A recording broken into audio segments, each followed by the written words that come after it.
আছে 0 পয়েন্ট।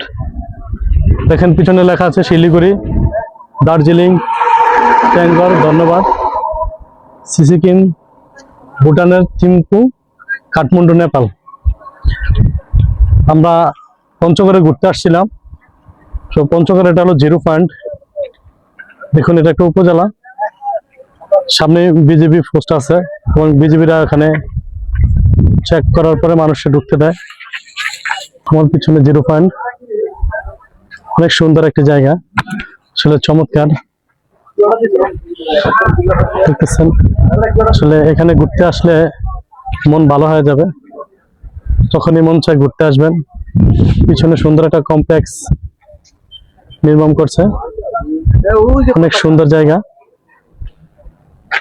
দেখুন আমাদের জাতীয় পতাকা কত উপরে উঠতেছে। বাংলাদেশ আমার মাতৃভূমি, দেশ এবং দেশ মায়ের জন্য জীবন দিতে প্রস্তুত আমরা, আমাদের দেশ, দেশের মানুষ। এ হলো আমাদের বাংলাদেশ। যে পিছনে আরেকটা আছে 0 পয়েন্ট, পঞ্চগড় 0 পয়েন্ট।